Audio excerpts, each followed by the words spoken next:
So today is going to be a very special video, and I have Sehj here with me. Sehj, go ahead. Hey everyone, glad to be on your video, Sid. Been watching it for a long time.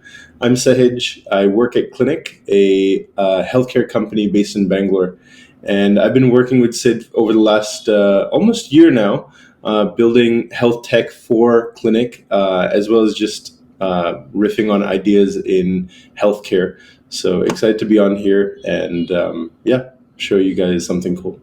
Yeah, so to give everyone a little background, Sehj is also a doctor by training.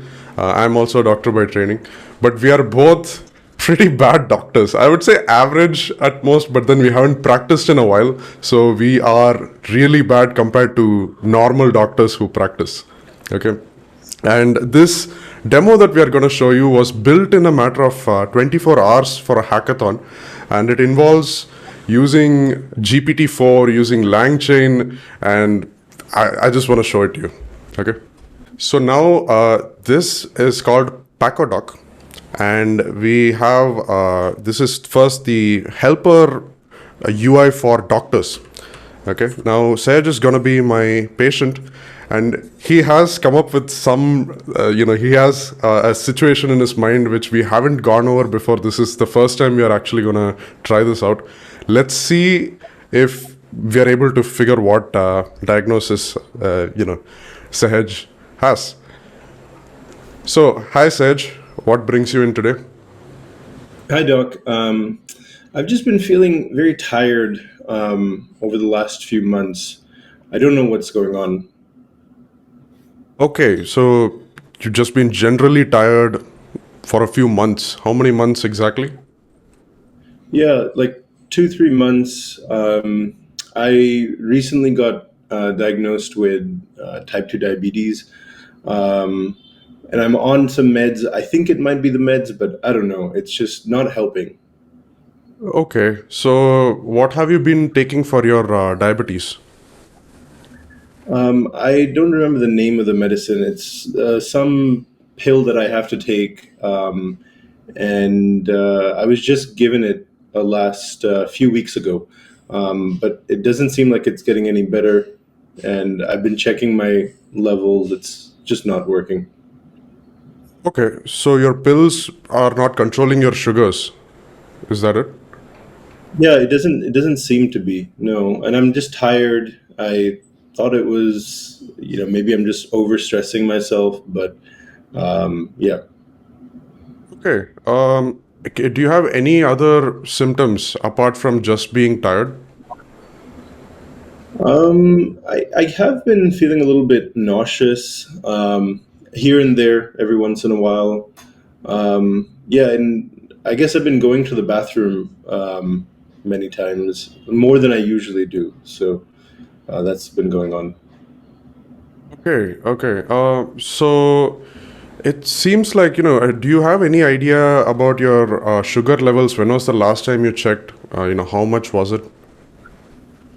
I think it was like over 200s when I last checked it in the morning. Yeah. Okay, that's pretty high, and I think you have it's uncontrolled diabetes, and just your sugar levels might cause a lot of side effects. Being tired, going to the bathroom a lot are some side effects of high sugar levels.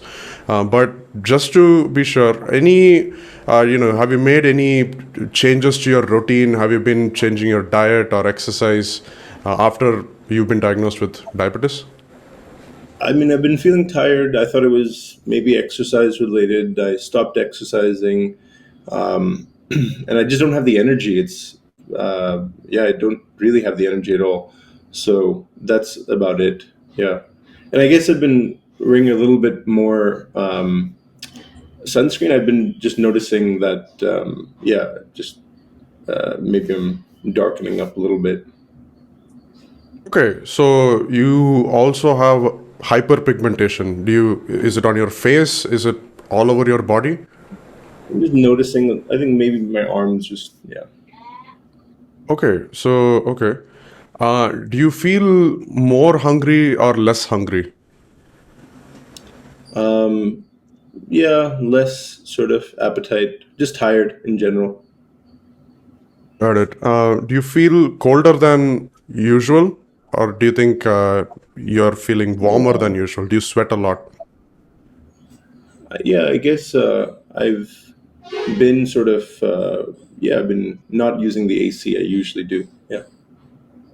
Okay, okay.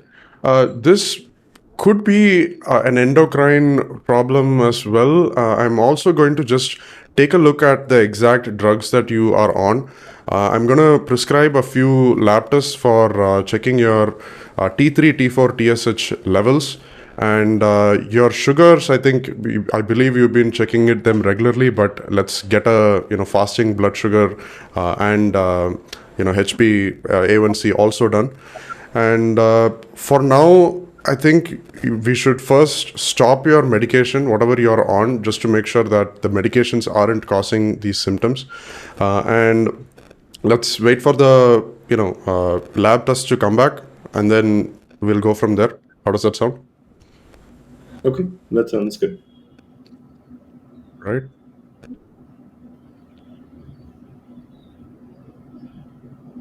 So I'm gonna generate the prescription just automatically. Let's say I think you probably were going for hypothyroidism. No, so I was actually kind of going for Addison's, or Okay. yeah, or sort of an autoimmune version of uh, essentially type 2 diabetes, like a latent um, uh, diabetes that could be more on antibody sort of mediated. Got it. So yeah, but it Got it. was a very, very tough case that I just threw at you, and neither of us have looked at Um, this in a long, long time. So okay. Okay. No, I think, see, the suggestions that it's giving me immediately hypothyroidism, adrenal insufficiency, medication related side effects for diabetes, uncontrolled type 2 diabetes, chronic fatigue syndrome, right? And I my clinical thinking has been like, okay, fine, it might be a very specific type of adrenal insufficiency or hypothyroidism, but at least it's there, like it's able to point us that, okay, this might be an endocrine related condition. Let's ask for, see, it's asking me for sleep disturbance, any difficulty falling asleep, weight gain, weight loss. And again, when looking at the patient and talking, right, we don't like it's directly what they are talking about, and like probing a little bit more. But yeah, what do you think? I Hypothyroidism, adrenal insufficiency. What do you go? yeah, What do you so I think mean, of? I couldn't see the support you were getting, so I don't Okay. know how helpful it was being to you. Okay. But I mean, you asked me questions that were relevant. I think I also wanted to give a case where you might be seeing things that maybe the audio transcript doesn't even have.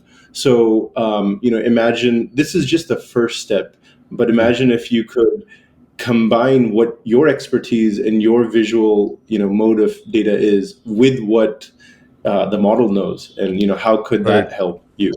So Right. Right. you Right. might be seeing, for example, my bronzing sort of skin or my hyperpigmentation, which the model doesn't have access to, but you have access to that.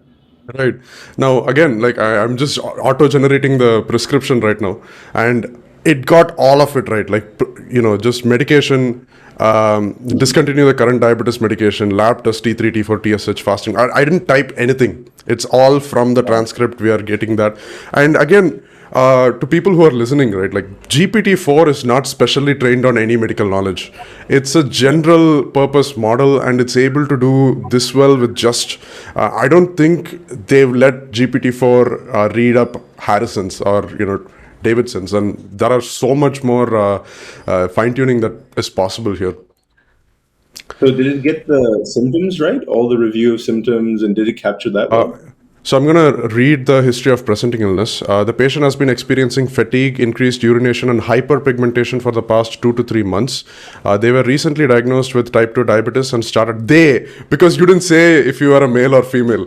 Nice. Yeah, Okay. you So didn't feed that into the model. Yeah. yes, I didn't ask you male age. I should have asked your age. Should have fed it in the model immediately. Yeah.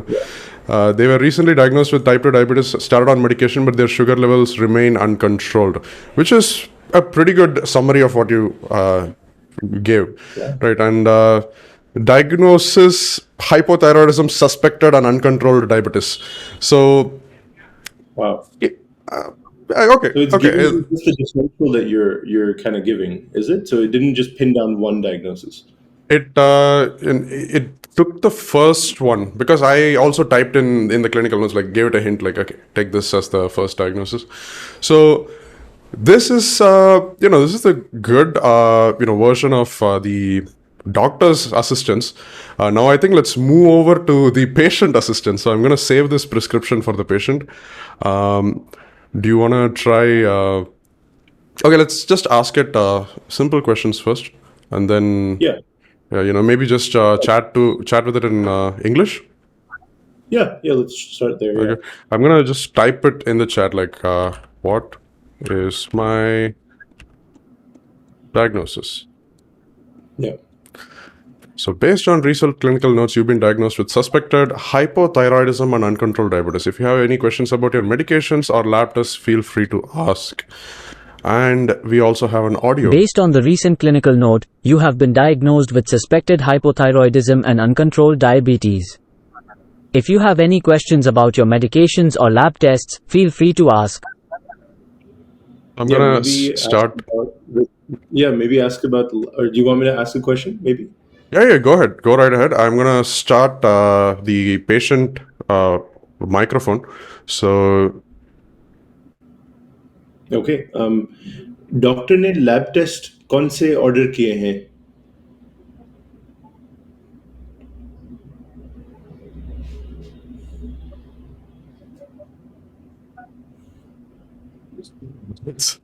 it detected Arabic. I don't know why. But okay, maybe it's another, it might be Urdu, I'm not sure. But it is answering your question correctly. It's answering that, it's answering with T3, T4, TSH, fasting blood sugar, HbA1c. But it's in a dialect of, is Urdu that close to Hindi? That, I mean, my Hindi is probably worse than my medical skills, so it probably doesn't recognize what language I'm speaking. Got it. So I tried this in Tamil yesterday, so it was not bad at all. Then I'm gonna just play the response in Urdu. 1. T3 triiodothyronin 2. T4 thyroxine 3. TSH thyroid stimulating hormone 4. Fasting blood sugar 5. HbA1c glycated hemoglobin. HbA1c because of HbA1c. Well, this is actually coming from Google text to speech, and in the hackathon we had to use one of the Google AI products or like cloud services in order to qualify for a prize. So we were just searching far and wide like what we can use it for. But yeah, I think this demonstration went better than I expected. Yeah, I mean, I'm glad. We had a lot of fun building it. I mean, I had so much fun building it with you and Purna and Anukriti. So yeah. Definitely. I think let's go over some of the challenges we face, like how it felt building something like this. I think we have a bunch of things we want to cover. Yeah, let's ask maybe some questions to one another. Technical challenges. I think one of the most interesting parts of solving this problem was trying to figure out how to give real-time clinical decision support. So we've seen a bunch of tools that basically read the doctor's note and then try and give diagnostic support. But that's kind of not as useful because you're basically reading the doctor's mind and then just saying what the doctor was anyways thinking.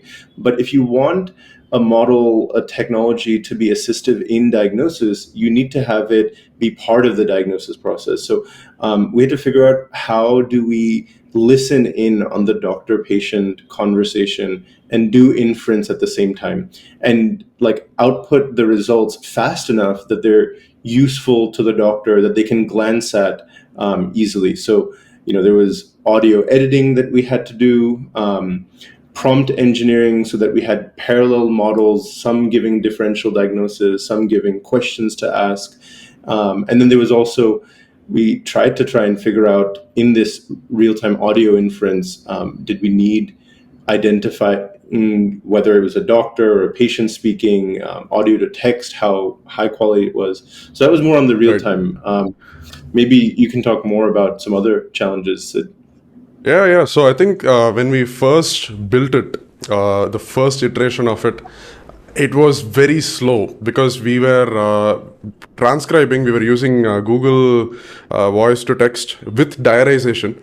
So that was trying to identify who the speaker was. And then it was feeding it into the model.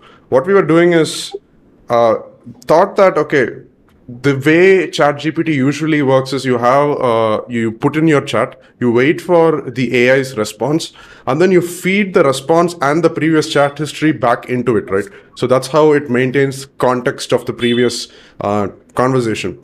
So just a naive approach, just like copying how chatbots have been built, going with that completely, it didn't work for a real-time transcription software because getting a response from ChatGPT is slow, and we cannot wait till a full response is ready before we ask it the next question. We want it to be as real time as possible. So I think this was again a suggestion from you almost in the beginning of building this. Like, let's dump the response from the chatbot altogether.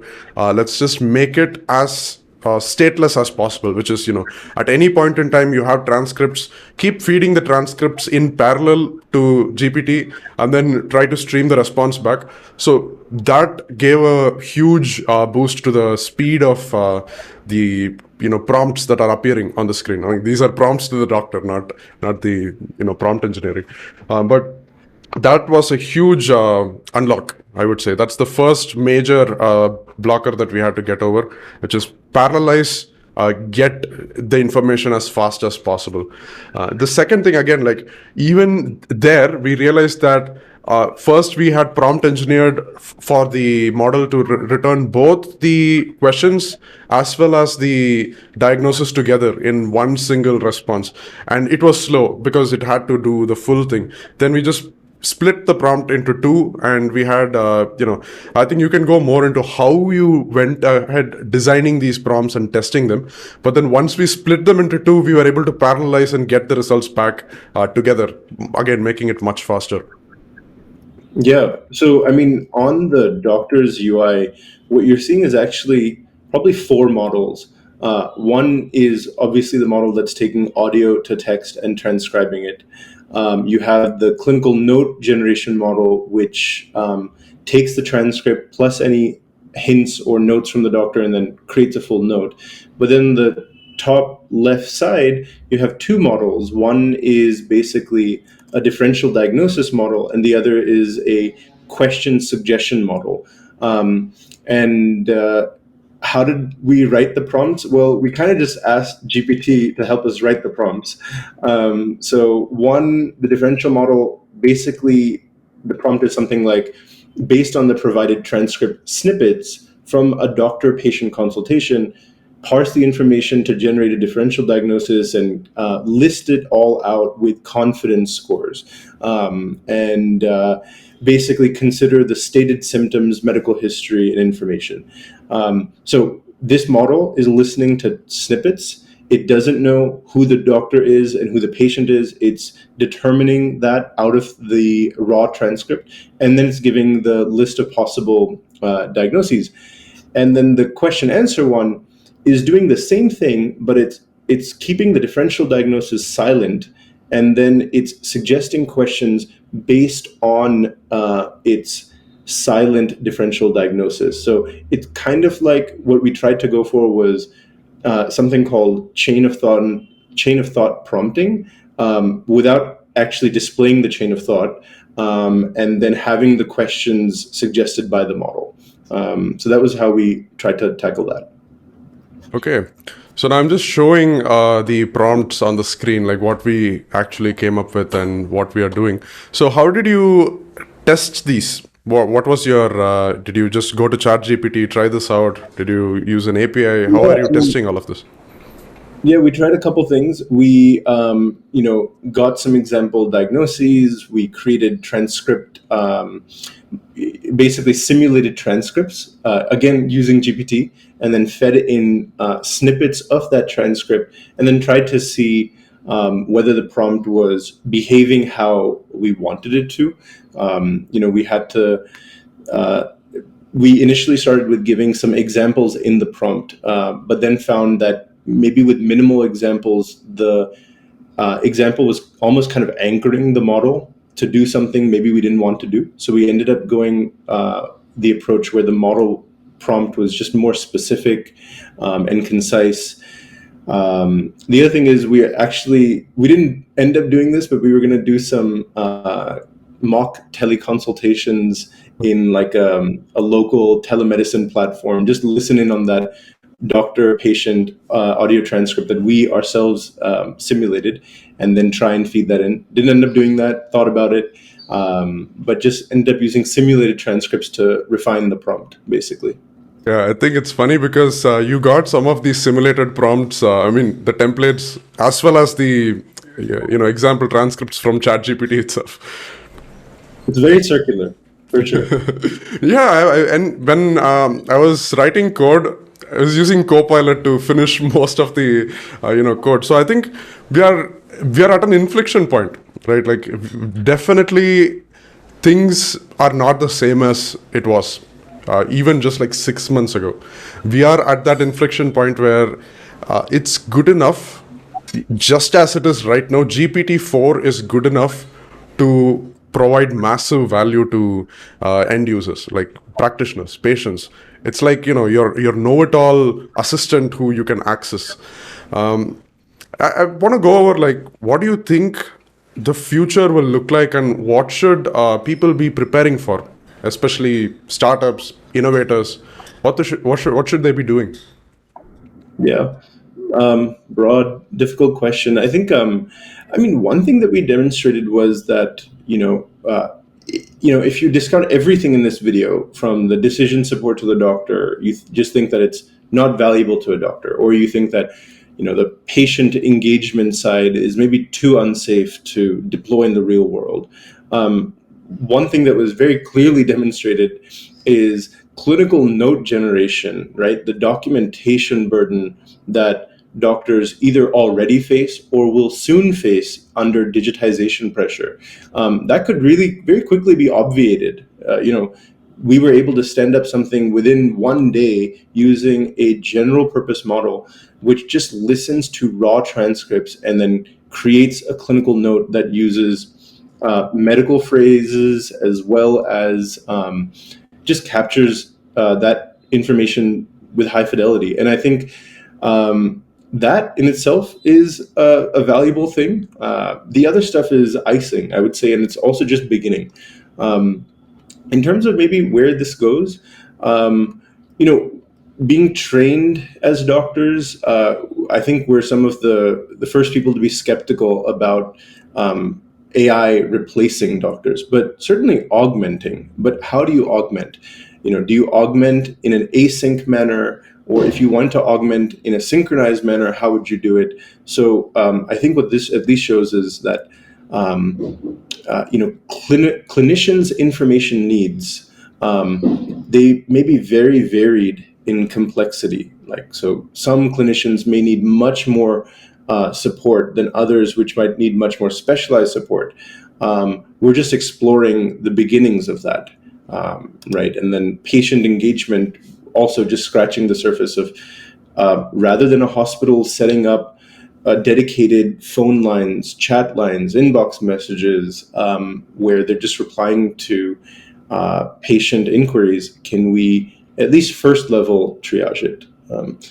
I want to hear what you think, but I think we should also maybe talk about at some point some of the guardrails that we thought about putting in or put in as well. Got it. I think coming to the usefulness of it, and again, I've been a very average medical student, so just do enough to pass the exams kind of a guy. And I always had people who are far superior than me at clinical detection, and they were already on another level. And I would say I wasn't very bad of a student either. I was like in the middle of the pack, but then I always went to them for help. Like, hey, this is going on. What do you think this could be?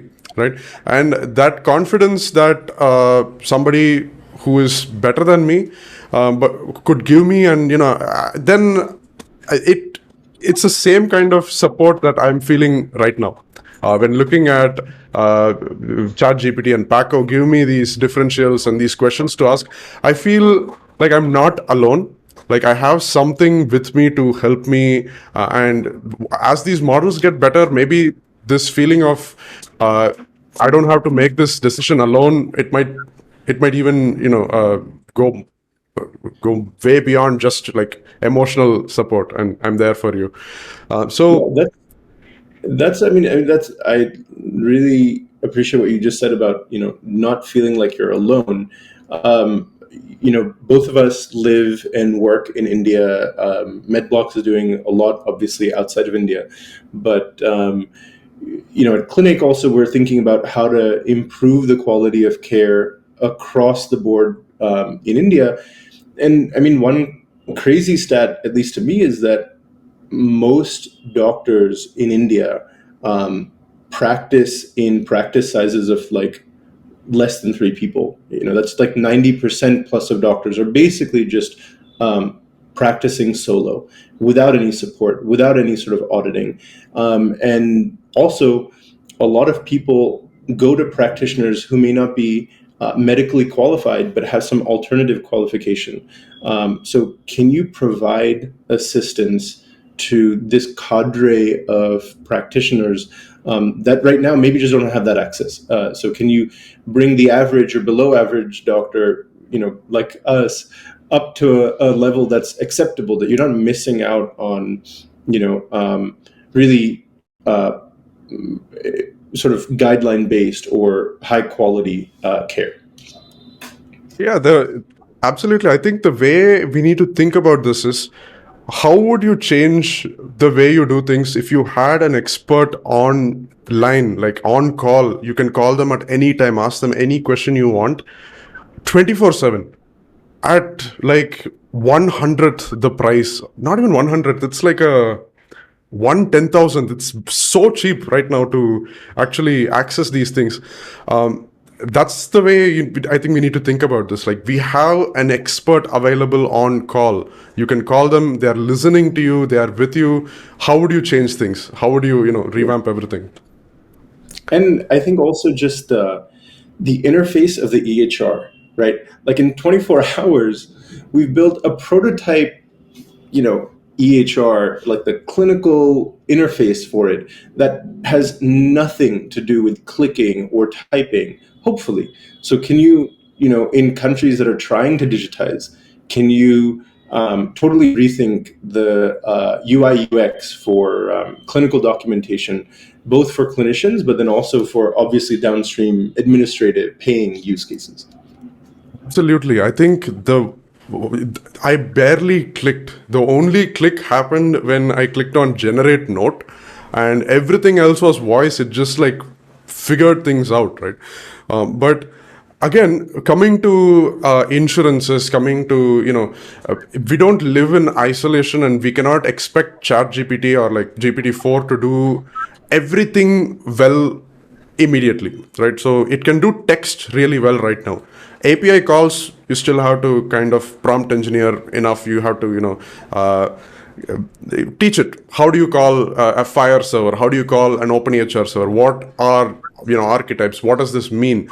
And I think some people may like to think that maybe we don't need those, like it will figure it out. Like we can just ask it and it'll figure it out. But I think we need APIs built by humans to also be interactable very well using these GPTs, and a core part of that is making sure that these APIs are standardized and simple, right?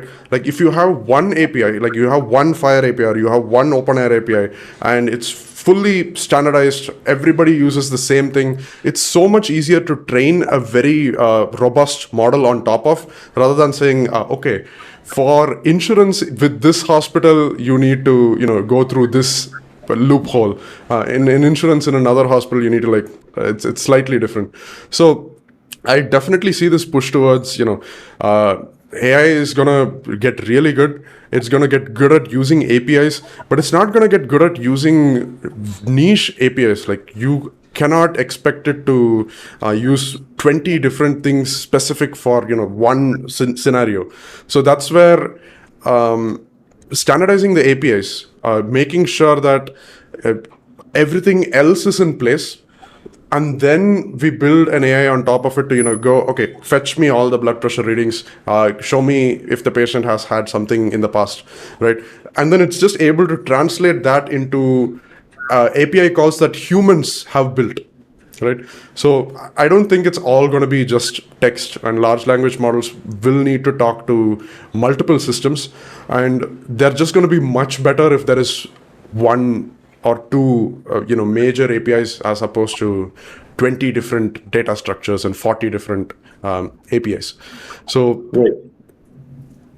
And you think models might even play a role in helping us get to that sort of level? Like, would these APIs be open air based or Fire based?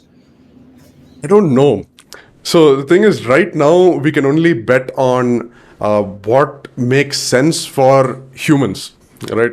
The way I'm thinking about AI and these LLMs are expert people who are 20 or 100 times cheaper and are on call all the time. So if you were to develop a platform or an ecosystem for these developers, it's the same thing that you would think of when you were going to AI. I wouldn't change much. Like, if it makes sense for people, and people are able to learn and they're able to do things and add value, the same thing can be translated to AI. So it's just think about humans first, make sure that it is designed well for humans, and then AI can easily learn what that human needs to do in order to emulate them.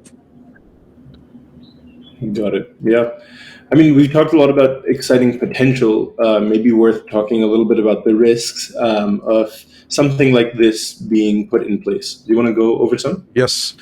So, my first question to you, because you were prompt engineering this, the patient part of this application, we didn't want it to just give any answer. Like, there might be something that's more sensitive and that may be better handled by a human.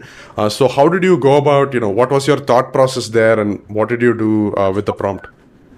Yeah, I mean, this is a sort of a security sensitive area that we're applying these models into. We are effectively just giving a patient access to an OpenAI model that they could use really for anything, and that the model could spit out really anything. So we had to figure out a way to constrain the model to the use case that we needed it to fulfill, which was answer follow-up questions about the interaction with the doctor and about the prescription. So we thought about a couple different ways, ended up just implementing it as of now using prompt engineering. So in the prompt itself, we restricted the model to only answer questions about the medications, the tests, the prescription, the transcript that we fed into the prompt. And if any question was asked outside of that domain, we instructed the model to defer answering it. You could envision, instead of just deferring and it becoming sort of evasive or unhelpful, we could ask it to just triage that to book a consultation, a follow-up one with a doctor, or maybe flag it for a nurse or patient care coordinator to pick up the ticket of.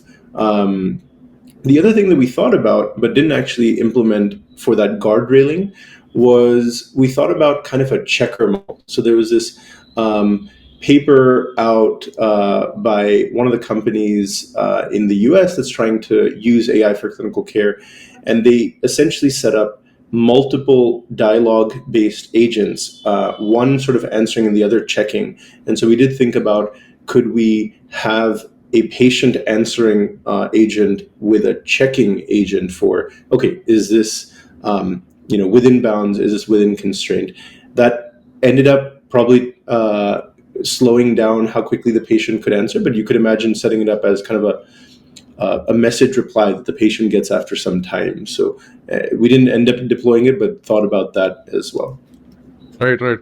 I think, we are at the point where computers were with ENIAC, and the computational potential of AI is just, the speed and all of this would probably be solved 1 year down the line, or maybe 2 years down the line. So hopefully somebody figures out a way to generate answers instantly. And these principles still apply. Right. So thinking about maker checkers and chaining models together to make sure one thing does one task really well, all of these would still apply. So I think it makes sense for us to keep a bunch of things ready. And then once these models get to the point where they are, okay, GPT does not take 10 seconds to answer. It's able to do that in 100 milliseconds. And then, that just opens up, okay, now we can chain 40 models together. So that's, I think that unlock will come very soon. Yeah. I mean, can't discount it. I remember a few years ago when engineers and techies were saying that,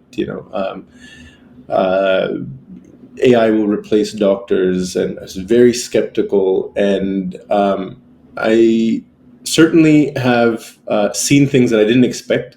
And the kind of support, the kind of assistant that's possible right out of the box is very impressive. And this line sort of has been said by many, has been spread by many people. I think the original person is a professor at Stanford who said something to the effect of, AI. A doctor with AI versus a doctor without AI. There's one potentially that's going to deliver better outcomes, win in the long term. And we're kind of betting on this sort of assisted collaborative between the doctor and AI.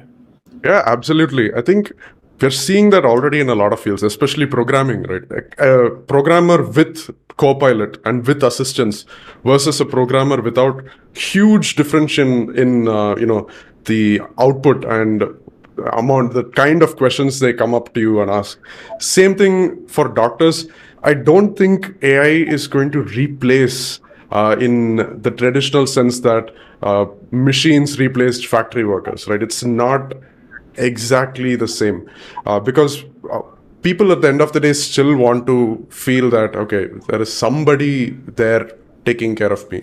And I think it's a lot to do with the emotional connect that a patient can, like how emotionally connected can you get with an AI agent, knowing that it's an AI agent, right? Yeah.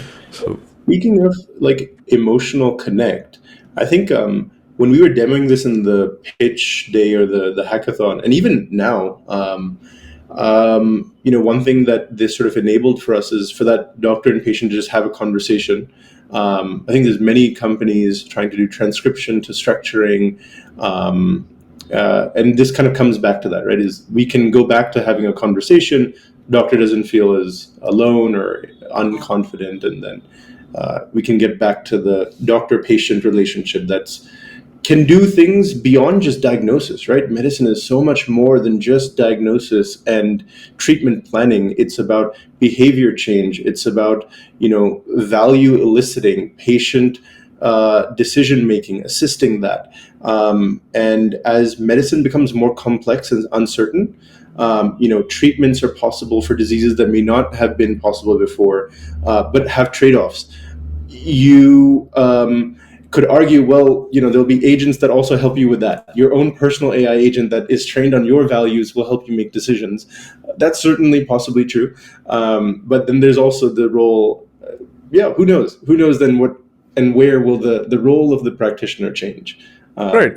Yeah. I agree 100%. It's like there is a rule, I'm not sure what it's called, but no matter how efficient humans get at, producing energy.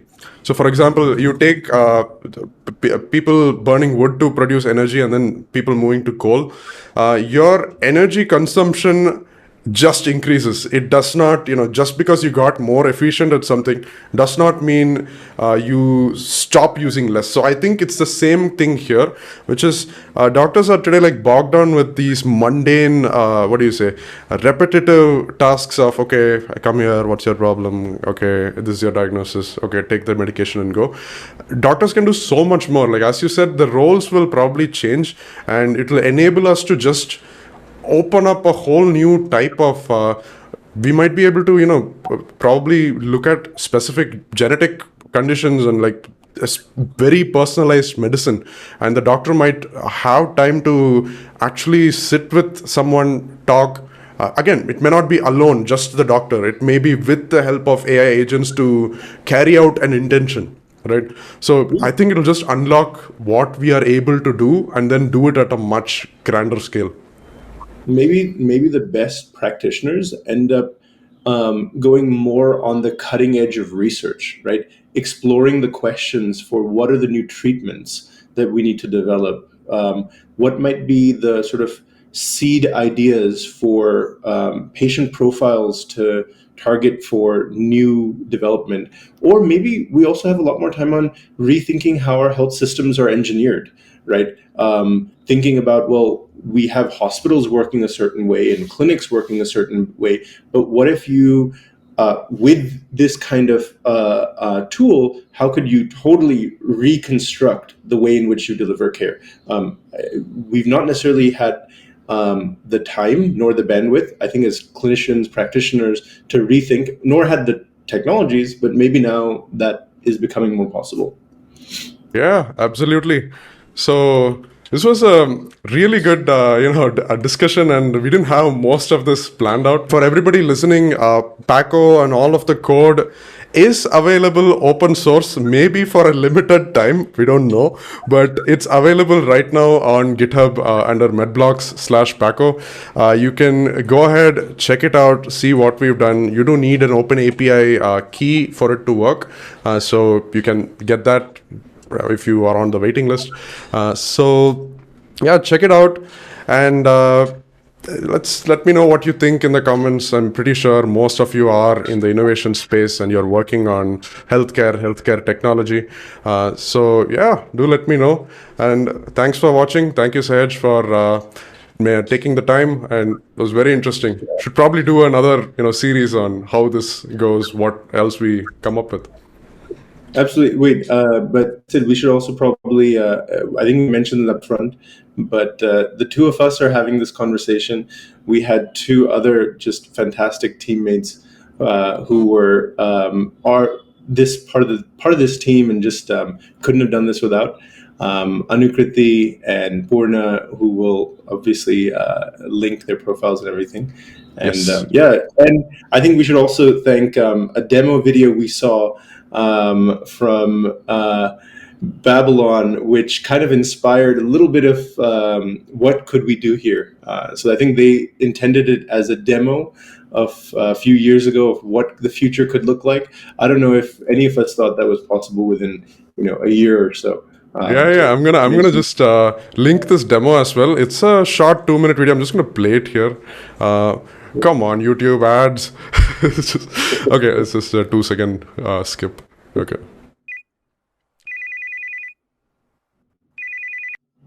Hi Louise, my name's Dr. Kultag Archer. Nice to meet you. Hi, nice to meet you too. So I can see you've completed our AI assessment, and from this, can I confirm that you've been having dizziness for a few months now, with some hearing loss and also some ringing in your ears? Yeah, that's right. Okay, you look quite comfortable at the moment, so does the dizziness come and go? Yeah, I don't have it at the moment. Okay. I think I'm just gonna pause it there. The thing is, this is not a product. So they did come up with a very good, video, and I think the video editors did a bunch of work to get this going. But being able to implement this in 24 hours today is like insane. Cool. Well, thanks for having me on the video, and glad that we got to do this. Yeah, thank you, Sehj. See you next time. Bye-bye.